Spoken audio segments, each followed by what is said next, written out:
Welcome back to the Digital Hustle, and today's show, it's going to be a pretty unique show where we're talking to digital entrepreneurs and black entrepreneurs that are actually doing great things. Let it be in the marketing space, let it be in cryptocurrency. This buzzword is coming all the time these days. It's something that, a lot of people are interested into, and I brought back John Lombella, a good friend of mine who's been playing in that space for quite a while. John is the cryptocurrency guru. I call him like that. Go, guys. And welcome back to the show. John, we think represents future. A catalyst for development in Africa. Here is our interview with John Lombella. John Lombella will talk to us about how hedge funds are navigating the market conditions. I've seen some amazing people who are already working on phenomenal opportunities, and therefore as entrepreneurs, and I'm an entrepreneur myself all the way from South Africa, it is important to always develop new things, right? So ambitiously build new cases beyond just financial services. What is important for us is to focus more on the applications that are going to serve the purpose of the public, the guys that we are actually solving problems for. So those are the things that we need to be able to focus on. Take a leap of faith. Make sure that you review your blockchain with the peers and your application to see if there are blockchain ready. So it is really exciting times.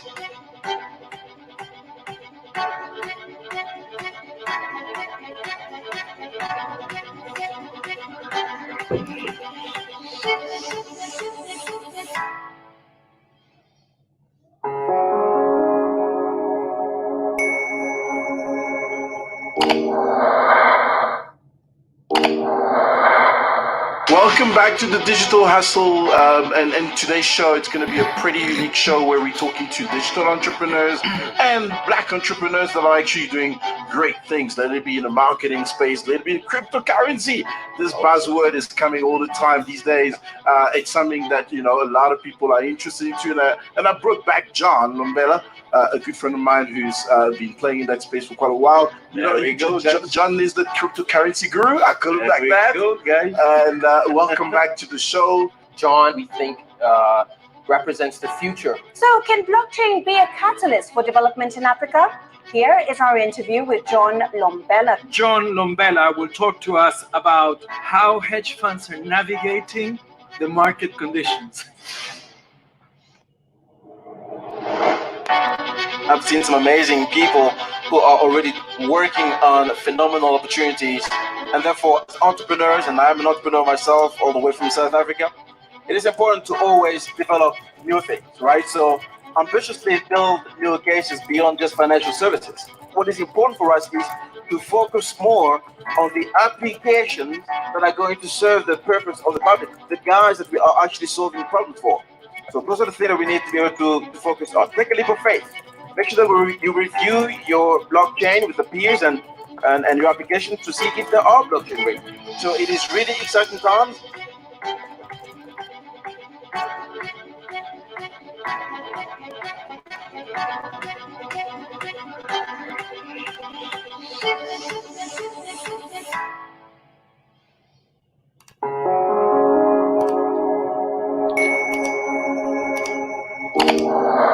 There we go, guys. Welcome to the show, and this is an amazing show. Digital Hustle, And all the time, so what do? We get to speak to all of you guys, entrepreneurs, in an effort to educate you guys. And I couldn't be more prouder to actually have today an amazing friend of mine, Hadi Malaeb. So obviously, Hadi is a great friend of mine, and he's actually from Lebanon, one of the best regions in the Middle East area. And I met Hadi in 2018 when he first invited me to travel all the way and speak at one of his amazing conferences, the Global Blockchain Congress, that is. And so far, I have spoken to about 4 times at Hadi's event. I think he normally has these events like twice a year. Somewhere around the first time I think it was around September, but normally he does it between June and then in December. It's an amazing event where entrepreneurs from around the world, and I'm saying around the world, all the way from the US to Europe to from Singapore, Hong Kong, and even South Africa as well. I've been able to meet some entrepreneurs from South Africa at this amazing, 5-star event. And what they are doing there is to pitch on their project, to discuss exactly their opportunities, space, and also mingle with investors who are ready to be able to take on some of the those particular projects. And the amazing thing about Hadi is that he managed to structure a very unique way to engage these entrepreneurs and investors in a one-on-one conversation. One of the things that I've never seen, I think I've been to LA before at one of the largest events in LA called the Crypto Investment Summit, which actually has over 5,000 people coming through at that particular event. But what Hadi has been able to do was to put together in one single room 30 different entrepreneurs meeting one-on-one, approximately 100 to 120 investors ready with their money, with their cash to be able to invest in this particular project. So ladies and gentlemen, I would like to invite you in. Feel free wherever you are from. I see we have approximately about 15 viewers right now, or so far. That's pretty good. So feel free to share this particular show. Share, like, comment, and make sure that you guys are engaging with us, because Hadi is the man. If you guys want to ask questions about how you can start engaging in the Middle East area, particularly Dubai. I love Dubai, man. I just love Dubai. I love Dubai for the lifestyle. I love Dubai for everything. So if you guys are looking to know more, Hadi is the man. He is the conduit to great investment opportunities there. Hadi, welcome to the show. Thank you, John. That was quite an introduction. Thank you very much. I'm very excited to be here. All right, fantastic. So without further ado, guys, just tell me, for anybody logging in, just put in the comment right there.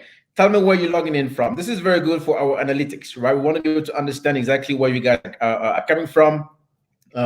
Whether you are logging in from, if you are logging in from South Africa, from Nigeria, from Ghana. I got quite a few people from Ghana, from Dubai. If you are logging in from Dubai, if you are logging in from any part of the Middle East, if you are logging in from Moscow, like the last time we had a very good conversation in Moscow, from Vancouver, from the US, wherever you are logging in from, please make a comment below. And most importantly, share this live with anybody else. Share the live so that everybody else can come in and listen to Hadi as he speaks. Okay, so we're gonna have a very nice conversation for about 45 minutes. And of course, if there are any other questions, Hadi and I are going to address those questions. So Hadi, I want you to talk to the audience exactly about who you are, and talk to me about the Agora Group. I want to really understand. Well, of course, I know, but I want the people really to know exactly who you are, what you do.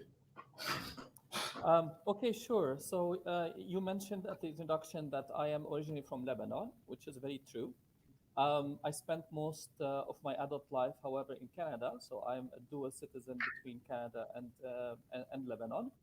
I moved out of Canada and into Dubai in 2004. So I've been living and working in the UAE since 2004. That's a little bit over 16 years. In February of this year, it's been 16 years that I actually call Dubai home, and I live and I work out of Dubai. So during that 16 years plus of living in the UAE, of course, I was able to establish some really good connection with investors and business leaders and decision makers in that region. And when I decided to launch Agora 2 years and a half now, I wanted to help companies to tap into this very select group of investors and decision makers. I wanted to help companies to tap into funds, and I wanted to help companies to expand into the Arab region. From the other side of the coin, I wanted also to help some of these investors to get introduced to some, amazing startups from all over the world. So I launched Agora with a couple of partners with the mission of doing just that, being a bridge between companies that are looking to raise funds and investors. That's one aspect of it, and companies that want to sell product and services and buyers of these product and services. So in one word, what we do is we help companies do their business better. Okay. Any companies in any field, anywhere in the world, only survives if they are able to raise funds and if Absolutely. they are able to actually sell. You can have the best product in the world. If nobody is selling that product for you, you might as well not have the product at all. So we help them in these two critical aspects. So that was the reason or the mission statement behind Agora. The way we deliver this mission, this double-faced mission, is through our live platforms, so our events. My personal background in Dubai has always been in conferences. So I've been, CEO and MD for some of the largest conference organizers in the world. Um, Right. and I do believe that the conference model is a great model for PR and for thought leadership positioning. However, that model is very limited when it comes to actual return on investment for sponsors, for people that want to raise funds or to actually directly sell product and services. Sure. Because the large gathering are not conductive for those kind of initiatives. If you are somebody attending a conference with 4,000 people in the room, you have absolutely no clue how to Nah. even begin Yeah. to look Yeah. for the people that you want to talk to. So our platforms, and you've witnessed a lot of them, are Absolutely. completely the opposite of that. They're all, Mhm. closed door events. They are small in size. We don't sell tickets. People cannot just buy ticket to attend the event. And most of our events are divided into two categories. They're either investment driven or they are buyers and sellers driven. Mhm. Fantastic. Well, look, I've witnessed, and you invited me the first time. I think it was the 25th of September 2018, and I had the privilege. I think before that we engaged, and I came through as an investor representing my company, Cryptoassets Capital. And one of the amazing things, I was quite, amazed by the fact that not only did you put such a five-star event, but you took care of the cost associated for all the investors, and even the buyers, I mean the sellers, or the solution providers, made their way to Dubai and realized, wow, that was just an amazing show, amazing setup. Why did you choose Dubai as a place you wanted to be able to evolve after Toronto, after So, being in Canada for so many years? right. So moving from Canada to Dubai was motivated a lot by social conditions or social circumstances. As I Right. mentioned before, I am originally from Lebanon, and Dubai and the UAE. The UAE is an Arabic country, Arabic-speaking country, and it's very close to Lebanon. And I had spent almost 16 years in Canada. By the year 2004, I had been working and living in Canada since 2004. And Canada is a wonderful place, and I consider it, my home country as much as I consider Lebanon or Dubai Right. right now. So I'm very, very, fortunate to have lived in so many diverse places, and I can call at least three countries home right now.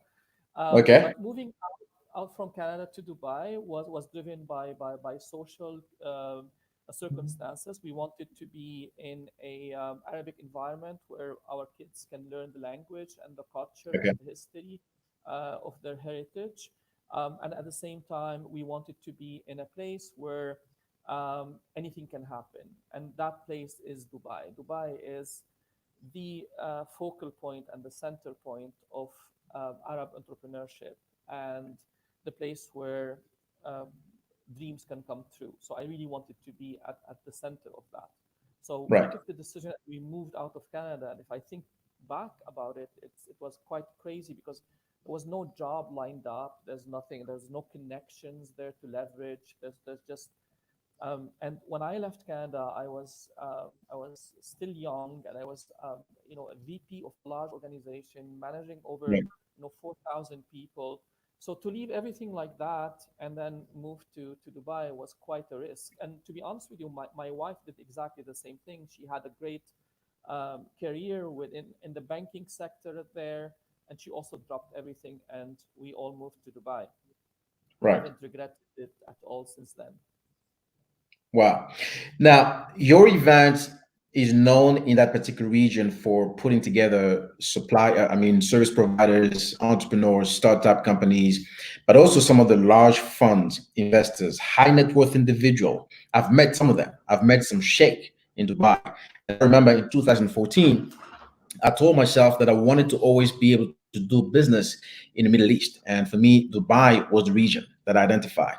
It was not until 4 years later that I was able to make that jump. And I think it started when you invited me for me to go there. Can I ask you this one question? How many, after 4 events, how many projects or how many entrepreneurs have been able to raise capital? And if so, how much of that can you quantify as part of the Agora event? How many people do you think you've been able to help leapfrog and get investment from these guys in the Middle East? Okay, so we estimate that around in the 4 events that we've done, and these are all blockchain events. We also do other type of events. You're aware of that as well. Yep. But let's concentrate right now on the blockchain event. On the blockchain event, in the 4 editions that have taken place already, we've had around maybe 100 to 120 projects combined, because usually we limit the number of projects to a maximum of 30 during an event, because we want Right. to also give them minimum competition. We don't want them to be competing against hundreds of other projects. So Right. let's say, for example, average of 30 for four events. That's 120 projects. Since 2018, that's in 2 years, and we've been able to raise a little bit over $100 million for these startups. Beautiful. Which is amazing, because when we first did the event in September 2018, that was our first event in that space. I remember that. Yep. And that was also our first event ever. I mean, it was the first event under the name of Agora. You probably didn't know that, but that was our first event. So not only the first blockchain event, it was the first event under the name of Agora. And that was it. And in that event in particular, and you've asked me before, or we've discussed this before, is why did you choose to do something in blockchain? Yes. And to be honest with you, I was thinking about what to do first with Agora. What is it that we want to do different? And because Agora was set up as a disruptor of the conference industry, we wanted to do things differently than everybody else in the conference industry is doing. I also wanted to launch with a very new idea, or the very new concept. And when we first launched the event back then, the first event wasn't called Blockchain Congress. It was called the International Cryptocurrency. I remember that. And then after that, I remember we that, moved yeah. to cryptocurrency because of the connotation, and then replaced it with blockchain, because we also expanded the scope of the event. But the first one was called the International Cryptocurrencies Investment Congress. So we wanted to do something that wasn't done at all in the region, and we were the first to launch an investment-specific event targeting digital assets. So we launched a new model of events called congresses that relies basically on one-on-one, pre-arranged and pre-scheduled one-to-one meeting between people that want to do business together. So we either investors and companies that are looking to raise funds, or sellers and buyers of blockchain technology. So we wanted to be the first to do that concept, and we also wanted to be the first one to tackle the subject of crypto investment or digital asset investment in the Middle East. So that's how the whole idea started, and you were with us since the first event we've ever hosted. I'm a loyal fan, guys. I mean, I've followed Hadi, and not only has he become a best friend of mine, a partner, but he and I are looking to do some amazing things in Africa. And it's amazing to see that Hadi has a heart for the African people. And as a matter of fact, you mentioned earlier as well that your investment opportunities are open up to the world. And one thing that I personally have seen are 2 South African projects that actually came all the way from, I think one came from Johannesburg and one came from Cape Town. Benchmark, I forgot the name. But also I was amazed to see my good friend shows. I believe his name is Shoze, but he's from Nigeria. I don't know if he's on this live right now, but this guy came up with a brilliant idea. And the one thing that I love, Hadi, is the ability to create all these new relationships. Both on the supplier side and investor side. So today I've got business cards loaded up and people that I've connected on a personal level and with whom we have remained in contact and continue to discuss exactly opportunities in Africa. And for me as an entrepreneur, what I've always wanted to do is, as I travel around the world, it is to see who is doing amazing things and how can we leverage that for us to be able to apply them within the African region as well. And how can we move forward our agenda? Because that's one of the calling that I personally have. And it's one of the reasons that why you and I are currently talking about an amazing project in the DRC, right? A country where I'm originally from. But having said this, you and I were in Dubai. I think it was the first week of March, right? So we met on a Thursday. I landed two days before, and I think the following day we met. We met at the Emirates Mall, and at that time we were already going through the whole notion of COVID-19 and so forth. And I remember you took me to a beautiful restaurant, amazing restaurant. I mean, geez, the food, the meat, and things. Can you tell me a little bit more about this whole COVID-19? I mean, you were in Dubai, and so was I, and you had to go back to Lebanon, and I was supposed to carry on in Europe with my tour, right, in 5 other countries. But my wife insisted, and she said, you know what, this whole COVID situation is not good enough.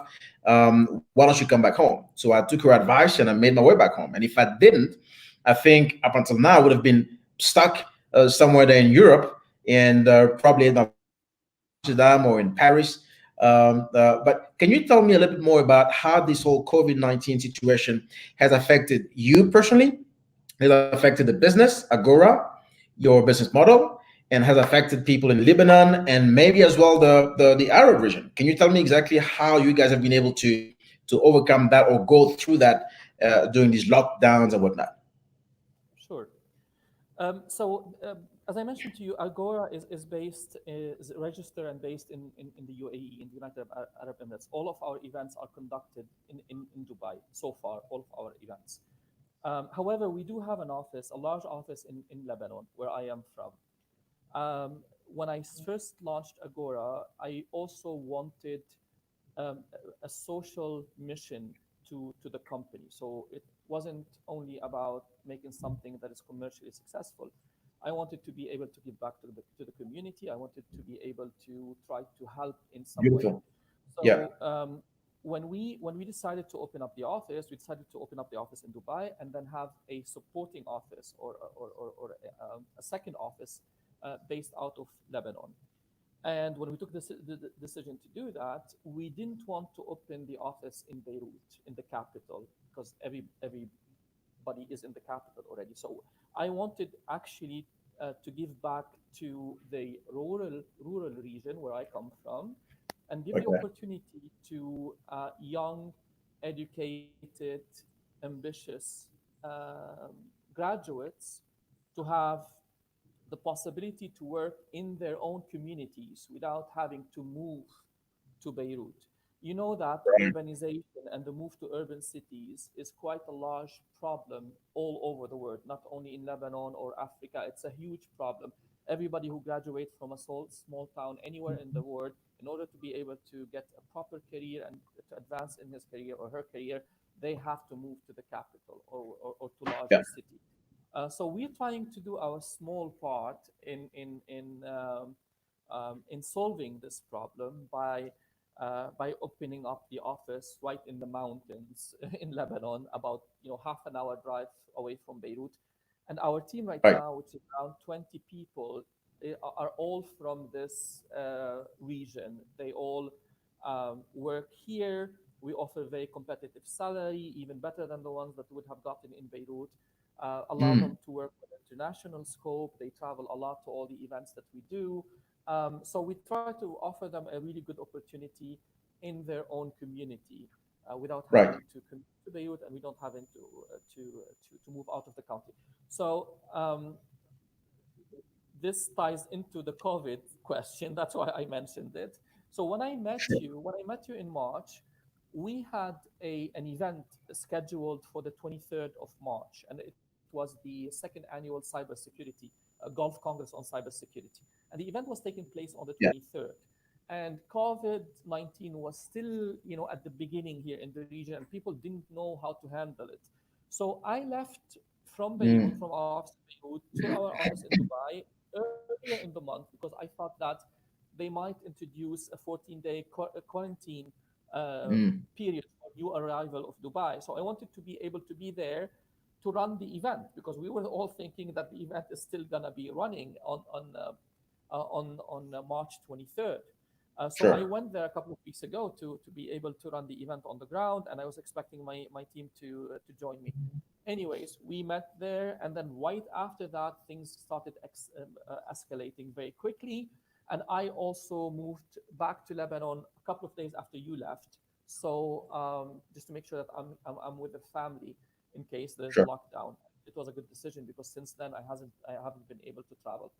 So COVID-19 is wreaking havoc everywhere. Nobody knows, uh, when it will end. Nobody knows how it will end. Nobody knows if we are in the third, second, or fourth wave. You keep hearing a lot of, people talking, saying a lot of things, but at the end of it, at the bottom of it, nobody quite knows what's gonna happen. However, there are indications that things are starting to ease up. Things are starting to move into the right direction.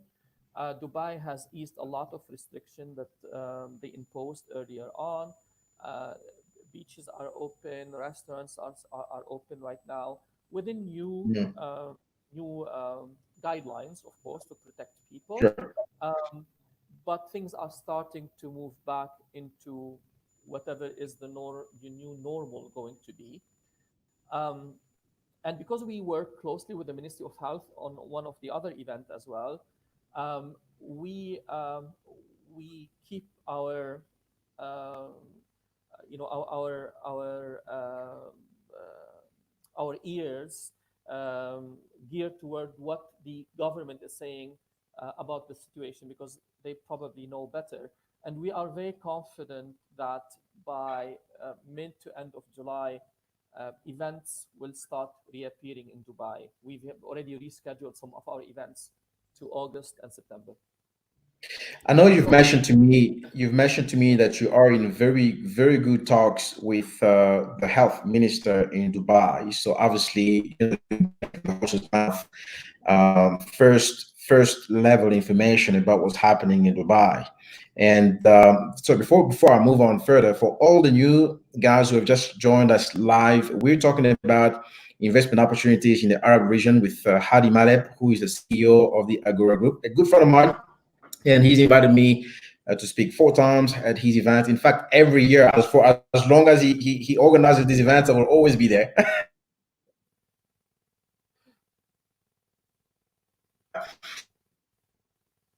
Events in Dubai. So it's an amazing thing. So guys, please like, share, and comment if you have any questions. Post them in the comments so that Hadi and I can actually take a look at them and respond to them. So Hadi, what I would like to find out from you before I ask you the other question, I know you probably are aware of the Expo 2020 in Dubai. How is that badly affected? I mean, that was supposed to be the largest event in the world, kicking off in I think in October. right. So, and it has been under preparation for a very, very, very long time, and it has taken a huge amount of investment to kick something off like this. They were expecting, more than 25 million visitors. So you can Wow. you can imagine the impact of having to delay something like this, and it has been delayed to 2021. Yeah. Having said that, I think though that the relaunch of the Expo in 2020 will be the biggest human celebration ever, I suppose. Yeah. it because it will allow the entire world to reconvene after this this whole coronavirus, and will be like a perfect platform to relaunch uh, the entire planet again. I hope. So we have big hopes for the Expo 2020. Well, I don't know if they're gonna call it Expo 2020 or Expo 2021 now, but You know what? I read an article. I read an article. They first of all they've requested the global international body of events to move the event to next year around about March. That's one. And of course it's going to run for about 6 months, right? But also they have requested a special authorization for them to keep the event to be 2020. oh So yeah, it's yeah, it is quite funny because the whole I was in Dubai in January 2014, and the whole Expo 2020 I started hearing about it in 2014. So you can only imagine it's taken so long to prepare for that particular event, for only coronavirus to kind of bash everything aside right now. But let's get into another gear into this conversation. Of course, we know that the COVID-19 situation is killing a lot of people around the world. And right now, what I would like to do is to understand from your perspective, how does this impact entrepreneurs and startups in the Middle East and other regions? okay. So I mean, the startup scene in the region has been extremely dynamic lately. I mean, the last 3 years have been amazing as far as startups are concerned in the entire MENA region. And 2019 was really a stellar year. I mean, in 2019, we had we had a record of 564 startup investment deals in the MENA region. That's in number, Yeah. 564. That was up 31% from 2018. So really, really an amazing year, 2019. We had a more than 704 million dollars raised for startups, and that was 60% of that was in the UAE. So the UAE is alone is worth approximately 60% of the entire startup uh, landscape in the Arab Right. world. Um, these deals in 2019 were executed by 212 institutional investors. So it was 2019 was a stellar year. So we were really, really banking on 2020 to be able, to even surpass that and make it better. However, and to be honest with you, the indication in 2020 were very positive. The first quarter of 2020, the first 3 months saw an increase of around 2% from 2019. So even with the impact of COVID-19, the first 3 months were kind of very encouraging, and then everything dropped after that. So Right. right now, the impact on the startup scene is that a lot of investors are taking a wait and see approach to see where things stand. Mm, mm, Um, there's I think COVID-19 is going to impact a lot of things that we were accustomed to, and will make drastic changes to the entire economy. So from an investment perspective, the investors are waiting to see how is that going to impact their investment decision. It doesn't mean that they all of a sudden run out of cash to invest or anything like that, but they're just what used to be a great idea before COVID-19 can be right. a terrible idea after it. So they're True. just kind of waiting a little bit to see how things are going to unfold. We're expecting that this quarter, starting from April, May, June, is going to be very Right. terrible, and then things are going to start ramping up from there, and hopefully we'll end up on a very, very strong note towards the end of the year. So, and this begs the question, because for me, when I look at the people who have invested or committed at least a certain amount of money for all these startups, right? It begs the question to understand exactly how are these previous startups that sort of have either had a commitment to funding or even raised capital already that has been distributed so far as part of the first drawdown, whether the COVID situation is going to help or to sort of slow down the progress and think, what is your take on that? And do you think that that inspires investors' confidence, especially those who have committed before and have already paid out? We've there's a report that was just launched this week by one of the VCs in the region called Wanda, and they've surveyed a big number of startups in the region to see what is the impact on funding specifically after COVID-19. And Right. 70% of them, 70%, that's a huge number, said they were negatively impacted by COVID-19. So some of them said that uh, um, even those who have secured funds from investors are being asked by the investors to hold off on any uh, new recruitment or Right. new market launches or whatever it is, just until there's visibility. Hmm. Um, 30% of them said um, that it was positive for them because it allowed them to prove a certain business model.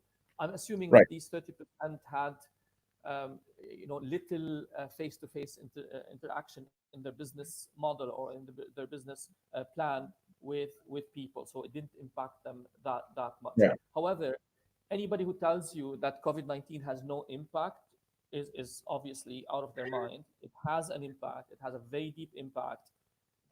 What is going to be really essential is for companies that are looking for funds to understand what that impact is exactly, and for the investors to also understand how that impact is going to influence their decision on where to put their money. Let me ask you this. Something comes to my mind. I know that you had different packages for these entrepreneurs who wanted to be able to come through and seek for funding, right? Especially in the Middle East region. And have you seen a great number of entrepreneurs out of the African region? I know that Nigeria has been there. I've seen Nigeria and I've seen South Africa as well. Um, Yes. have you seen any other countries? And if so, I'm just curious to understand the amount of requests from African regions to come through to your event. Okay. Well, I mean, in blockchain in particular, we have huge demand from Africa. The biggest barrier is financial barrier. The Africa is for us a very very important market. It's a very important market for different reasons. First of all, it's very close to the Middle East. Second of all, it Sure. is where we believe the growth is going to happen in the next 10 to 15 years. Right. It is a continent that is extremely rich in natural resources, extremely rich in human resources, and has its entire future ahead of it. And at the same time, um, it lacks infrastructure. And blockchain is an infrastructure. It in itself it is a new infrastructure. Um, the some of the challenges of implementing blockchain infrastructure is that it had to be built upon previous infrastructure, and that can cause a problem. That problem doesn't exist in Africa. A lot of the infrastructure needs to be built from scratch right away, and blockchain can play a whole new role, a whole new uh, you know leading role in this. I'm not talking about infrastructure as in roads and airports. I'm talking Yeah. about Yeah. financial infrastructure. I'm talking about educational infrastructure. I'm talking about how many people are in remote areas that cannot access banks, that cannot access all these Mm, things that are mm. there and can benefit tremendously from blockchain. So Africa in general is very important for us. It is also very important for our investors because our investors come to us a lot and say, "Are you guys gonna do something in Africa? Because we wanna see what's available out there." Right. The the biggest challenge always comes to the same point in Africa is the financial challenges. For a startup in the US or in Europe or even in Southeast Asia, $10,000 or $15,000 to come to an event in Dubai and meet with very qualified investors is not a big deal. For companies in Africa, it is a big deal. Sure. We always try to work something out, because I'm super excited when I see an African-based company wants to join us, and I try to bend backward to make sure that it is feasible for them. However, as a private company that needs to make profit at the end of the day to continue, Sure. I need to balance, the monetary issue with the desire to have as many companies as possible from Africa. We're in certain instances previously, and not in Africa in particular, but in other regions where you might encounter similar problems, we were able to work with some government promotion agencies. So, agencies that are set up to promote exports, or agencies that are set up to promote investment, or agencies that are set up to promote entrepreneurship. They will Right. work with us, saying, okay, they will bring 5 or 6 companies from their country at a subsidized price. We can, give them a special pricing. The company will chip in a little bit, and the government will chip in a little bit. Trying to work out around the financial issue. But we've had investors coming from Africa. We've had projects that came from Africa. We've had speakers from Africa. John, you were one of the first ones, and we actively seek people like this. I mean, I reached out to you, if you remember. I said, "Can you speak at our event?" We actively reach out for people like this because we think that there is a tremendous value of having a dialogue between the Middle East and Africa. So before we go in, let's take this question. Veronica Shangali Aswani is an entrepreneur lady from Tanzania. Okay, so she lives in South Africa, and great passion for the farming industry and so forth. So she's asking the question right now: are there any cultural influence decisions made by potential investors from the UAE when deciding on an investment to get involved in? If so, what are they? Okay, so cultural influences are important because they form a part of individual biases and individual beliefs system that will prevent them from investing in certain areas, for example, that don't conform to their own sets of values. So, for example, in the blockchain space, a lot of times, we've had to decline sponsors that are involved in gambling, for example, or things like this, because it is contrary to the value of the most of our investors, and we didn't want them to spend money and not getting any result out of it because of that barrier. But these cultural influences are minimum at best, and what guides investment decision in Arab or UAE-based investors are the same kind of principles that guide investment anywhere else in the world. Of course, the approach is less aggressive than typical Western VCs. So even the VCs that are based in the region have a little bit more of a friendlier approach with the startups, and have a little bit more of a longer vision than your typical Silicon Valley type of VCs. So there are cultural nuances, there are cultural differences, but they are not substantial ones. I think that we, as a company that tries to do the matching between those investors and any companies internationally that are seeking to raise funds, we can interpret those differences for our client and make them understand them much quicker than if they were left alone to do it. Let me ask you this: what are the industries that you, as an individual, and Agora, representing your company, are most interested in when it comes to investment opportunities? And of course, we are going to now start talking about the investment landscape in the Arab world. I would like to understand from you, what are those opportunities that you see? I know you do invest in healthcare. You tapped into the blockchain space, and you're into fintech as well. And by the way, you also did a lot of tourism back in the days. And I think you mentioned to me that you were quite big in the Philippines with some of the guys there. So Right. what areas of investment opportunity do you see? Because I mentioned this because in Africa, my interests are obviously the fintech and banking. Okay, so we've got the whole healthcare insurance. I spoke to you about the project that we are busy putting up in the DRC for that. Agriculture, I mentioned that to you. So just recently, I was able to learn from Veronica something called vertical farming, a very interesting concept.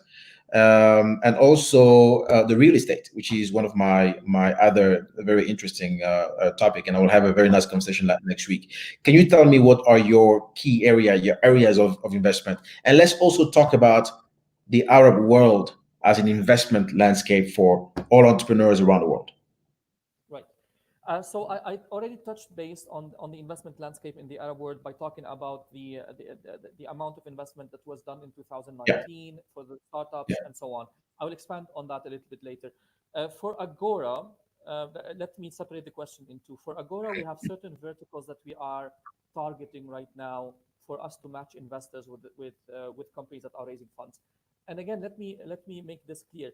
We don't only work with startups. I mean, companies can come to us when they are raising funds at different stages. So Series A, Series B, or C fund, whatever it is. We're not only talking about purely startups. So Agora works very, very strongly in disruptive technology. So anything that revolves around artificial intelligence, blockchain, robotics, 3D printing, big data, anything that revolves around these. The fourth industrial revolution, pretty much. Yeah. Exactly, absolutely. Yeah. Okay. So we approach that in we have two approaches for that. We have an industry-specific approach. So we host a series of events in specific industries where we match investors in that industry to project in that industry. So for example, we have the Healthcare Disruptors Congress, we have the Cybersecurity Disruptive Congress, we have the Education Disruptive Congress, and we are soon to launch with you, I hope, the Energy Storage Disruptive Congress. So these are specific industry verticals that we invite investors that, for example, are basically concentrating on these types of investment, and we invite companies from all over the world that are looking to raise funds within that sphere. And then we also have another type of strategy, which is geography based. This is probably something that you don't know, John, because this was decided this week. Some of our clients that attended our event last December, the blockchain event, some of them came from the States. And they came to talk to me after the event, and they said, listen, I mean, we come from the States and we've never attended an event like this. We've never seen an event like this where, it's one meeting after the other with one investor after the other. It's just unbelievable. Can we do something specifically for startups in the States? So it's not a blockchain event, but it is an Arab American investment Congress for just could this have to do with you an Arab African investment, for example, either in Africa or in the Middle East? Exactly. So we're launching something called Emerge 2020, which is basically an American Arab investment Congress, where we are looking for companies from all over America, whether it is North America or South America, that want to raise funds, and we're matching them up with investors that are looking in that region in particular. So that's another way of doing or matching up investment. Most of our investors, the investors that come to our event, are basically they fall into 5 different categories: venture capital firms, private equity firms, family offices, high net worth individuals, and crypto funds, usually for the crypto space specifically. But the other 4 categories are usually interested in a wide array of investment opportunities. Family offices here play a huge role. Most of the largest corporations in the Middle East are under the umbrella of family offices, and those family offices have huge investment appetites. Agriculture is a very, very important aspect of investment in the entire Arab world, especially in the GCC region, because agriculture falls under something called strategic investment for them. So something that touches food security and safety. Countries like Saudi Arabia, UAE, Kuwait, Qatar, they have very little arable land, and they need to secure steady and safe food supplies in case of crisis to their population. So there's a lot of public-private partnership between large family offices and the government to go overseas and invest in agriculture project, or to bring in agriculture ideas to the region that are feasible. Vertical farming is something that is very, very important. I've actually worked for a while in promoting those kind of ideas. Interesting. Yes. Okay. Right. Because it is important. Just to add. Sorry. Just I don't want to cut you there, but as you're talking about vertical farming, I would love for you to elaborate as well on how somebody could potentially raise capital for vertical farming. It will be interesting because I know that one of the people in this audience is geared towards vertical farming, and I would love for her to know more about investment opportunities. But please go on. Sure. So I mean, vertical farming specifically is part of innovative ideas in agriculture. So the main issue in the Arab world is the lack of land and the lack of water to actually be able to produce agriculture on a large scale to feed the population. So that's why they work with the government to actually go abroad and buy specific piece of lands to turn into farms, and that produces the product coming out from that land goes back to their country and gets stored as a strategic storage of food in case of crisis, or in terms of planning for the future. Vertical farming can be part of that solution, because vertical farming can happen in large urban places. And the main idea behind it is that you don't expand horizontally, you expand vertically, and you try to build in places where the cost of transport is minimal. So you don't have to transport the fresh produce all over from the farms that are thousands of miles away through trucks and through boats and so on, but you produce locally and you consume locally. Beautiful. Okay. And do you think that such opportunities could be given for to entrepreneurs from Africa, and to connect as well to the Arab world and see exactly whether they can kick off a structure of the kind? Absolutely. It's like any other idea where you want to pitch it to the investor. You have to be able to prove that this is a financial model that actually works. And at the end of the day, there is a financial incentive to do so. But in that case in particular, investment in agriculture is something really, really big in the Arab world. Let me ask you this: from your expertise, from your experience in connecting with high net worth individuals, sovereign funds, and investment firms, VCs, and all that kind of stuff in the Middle East, what are the main criteria that make up an entrepreneur succeed and seal a potential deal? What is the investor looking for when they are looking for opportunities to invest? What are the one thing that you can actually advise here to the There's two audience? things. There are 2 Mhm. things. The first and most important thing that they look at is the founder and the group, the founders, Sure. the founders. I mean, who is going to run the business? This is the Right. most critical part by far. From my experience, I've read some business plans that I thought when I read them that there's no way this is not going to get funded. And after meeting with the founders, it was a disaster. I mean, it was a complete disaster. So the founders is the first thing and the most important thing that every investor looks at. Is this person reliable? Do they know what they're talking about? And can they achieve what they say that they want to achieve? So this is by far the most important thing out there. The second most Right. important thing is the idea itself. I mean, is how big is the market? How scalable is this? And most importantly is if you combine those two together and you're asking for funds, what is the valuation? How much do you think the company is valued? And there's no magic answer for that third one. I mean, you can say 100 million and it will be too little, and you can say 500,000 will be too much. It all depends on how good you are at explaining why do you think you I are agree. worth that. This is a big challenge for most entrepreneurs because they don't know how to do that. Some of them get so caught up in how great it is that they have a piece of paper and they think that this is worth $100 million.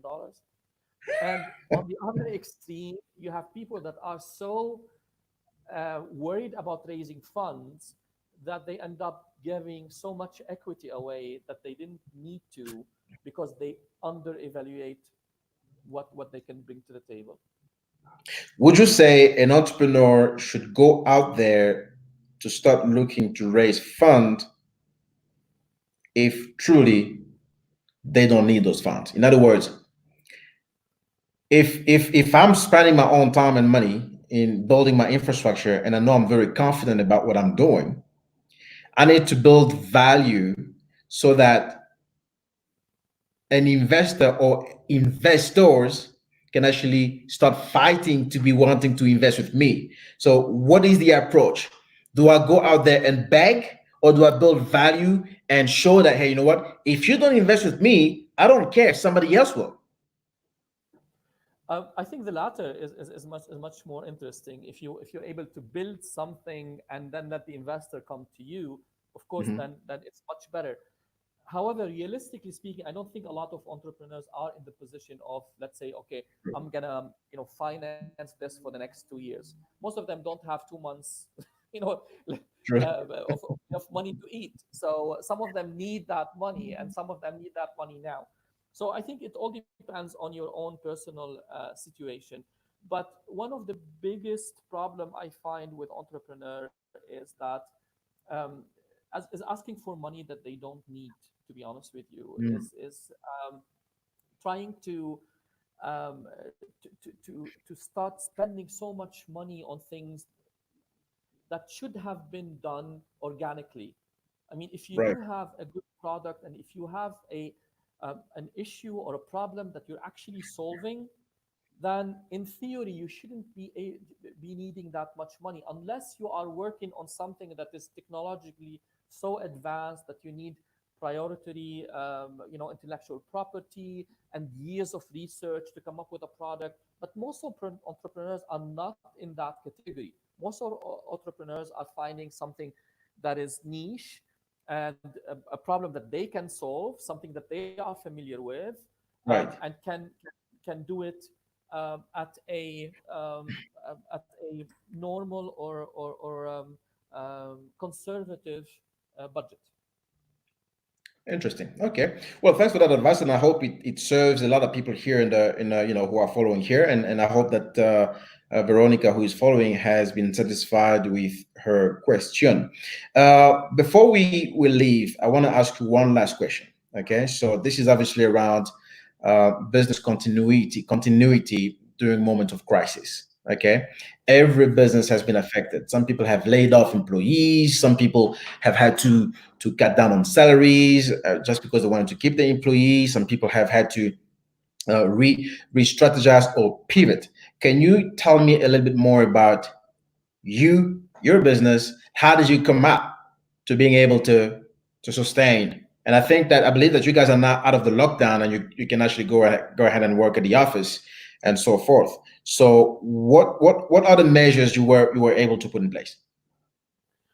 Okay, so uh, I cannot think of any other business or business model that was more adversely affected than the event business in this COVID-19 situation. I mean, our entire business revolves around people physically meeting with each other, and that has stopped.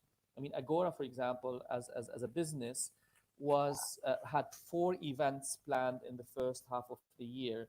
None of them took place, so zero. Some Mhm.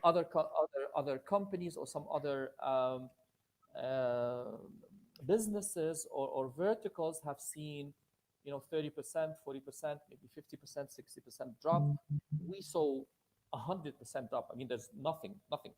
All the all the companies have stopped their marketing budget until there's clarity.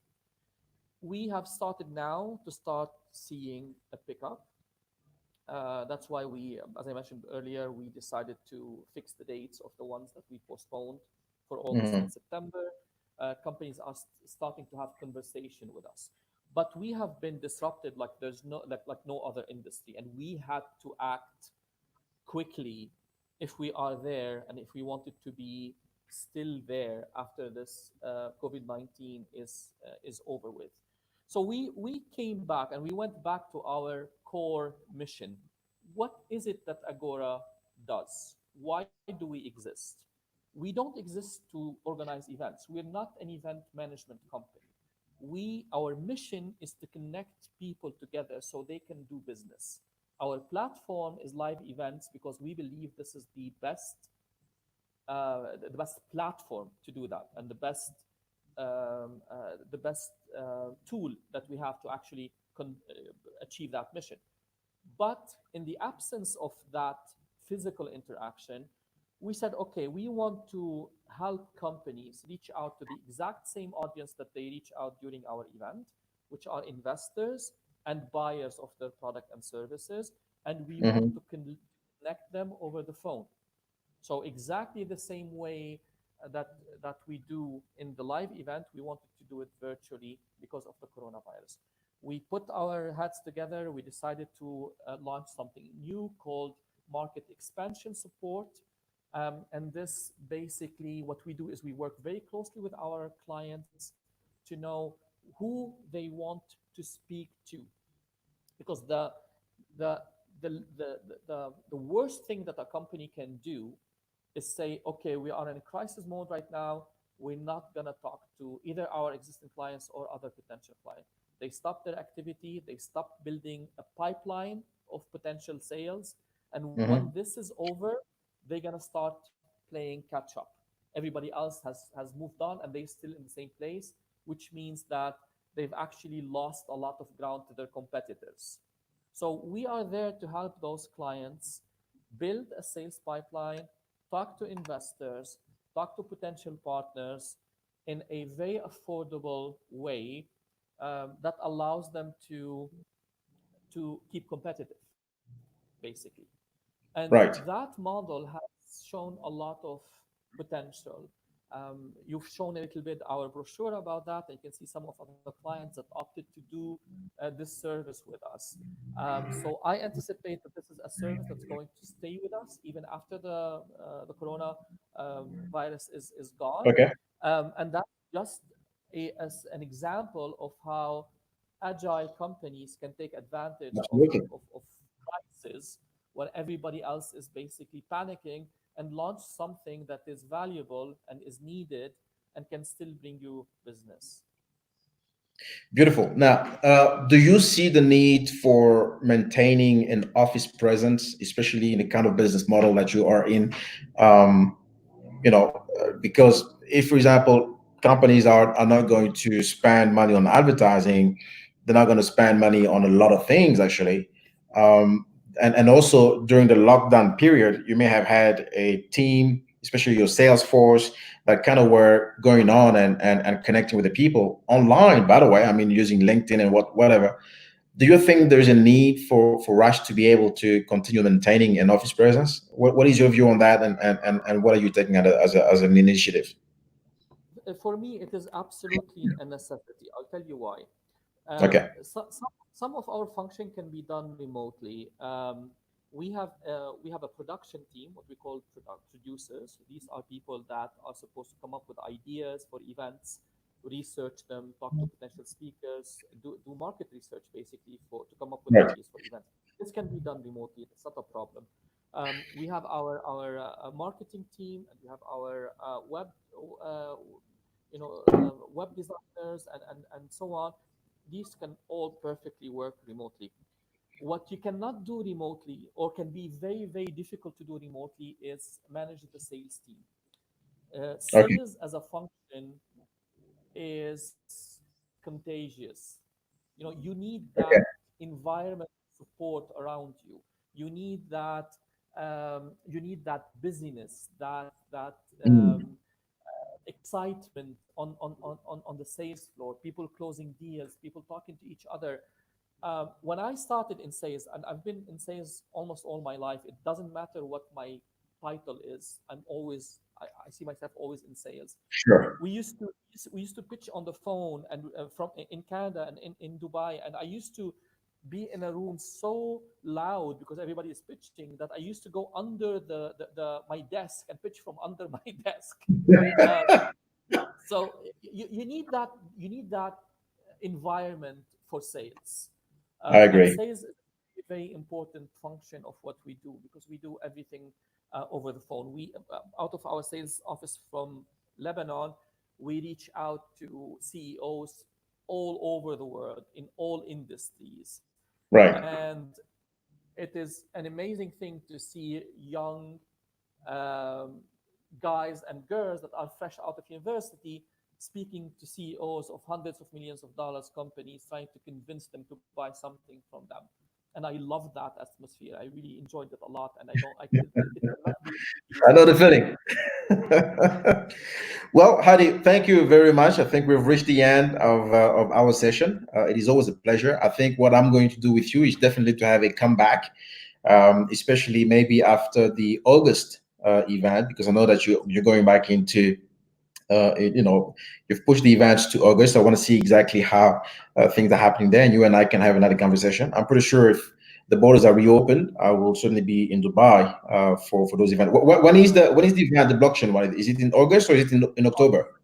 August 17th. August 17th is the Okay, fifth edition. sure. Um, of course, we're gonna have you with us again.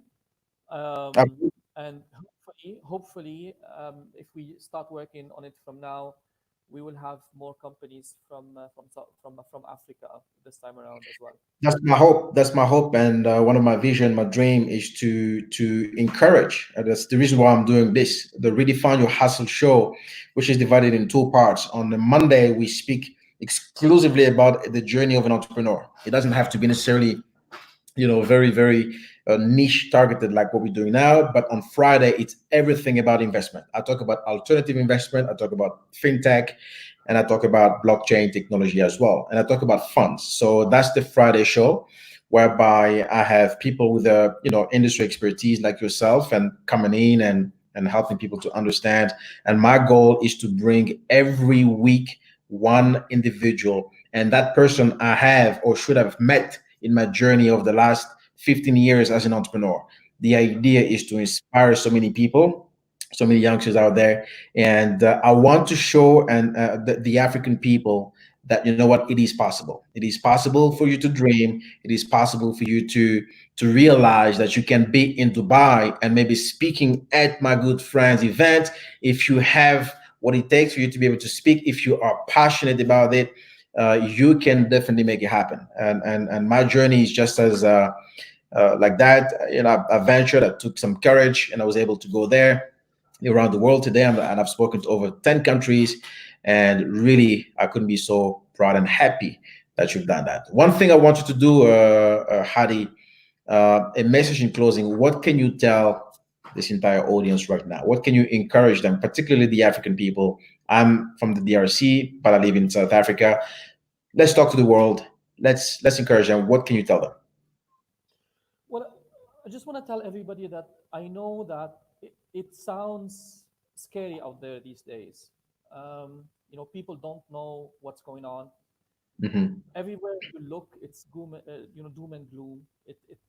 People are kind of deflated. People are losing their jobs. You get salaries that are cut. Huge companies that have existed for a long, long, long time are shutting down. Mhm. But I think there's a lot of opportunities out there. This is going to go away, like every other major disaster is going to go away. Mhm. What I urge people is to take that time down right now to reflect on what is important in their own life Mhm. and to try to emerge out of this a better and stronger person. Mhm. Better and stronger in the way that I might take a course, online course that makes me better at certain things. Um, eh, Stronger, it might, reconnect with some of my ideas. Be more courageous in approaching, new opportunities. And at Mhm. the end of the day, when this thing is over, I strongly believe that entrepreneurs are the engine of a free society.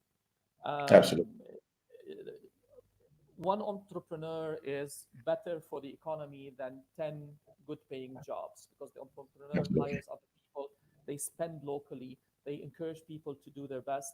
So entrepreneurship is very, very important to the survival of any company, sorry, of any country and any culture. And Africa is the future. Africa is the future of Absolutely. that. I want to be involved with them in their journey. So if they want to reach out to me, I would love to hear from them. I definitely will. We work on an event. Hopefully, it will happen next year. Initially, we wanted to do that in November, and we actually want to host that particular event and on the energy sector in Riyadh, in Saudi Arabia. It's a strategic conversation that Hadi and I and a few other partners are actually having, and we want to do that. So I'm looking around here and I see some of the comments. I see my son there saying hi. Well, hello, Jaden. That's my son over there. He's following daddy. And and I see Veronica is saying that was excellent, very insightful. Thanks, John, and your guest. Beautiful. So, Hadi, thank you very much, and I hope the family is good. Send my love and regards to everybody, family, everybody there with the Agora group. I love you, man, and I look forward to seeing you in the future. Okay? Thank you very much. Guys, so thank you very much. So, what I want to mention to you guys is next week is exciting. Next week, I am bringing in somebody amazing. This man is originally from Serbia, and he married a South African black woman. But the story of this man is amazing. Somebody who I believe he probably dropped out of school. But you know the whole story in Serbia is quite there's war, there's this and that. But today this guy has been able to establish himself extremely well, and he is a successful real estate investor. I'm going to bring him twice. I mean, on a Monday. He's going to be on the Monday show at 7 p.m. We are going to talk about the Redefine Your Hustle. I want him to explain to you guys his journey as an entrepreneur.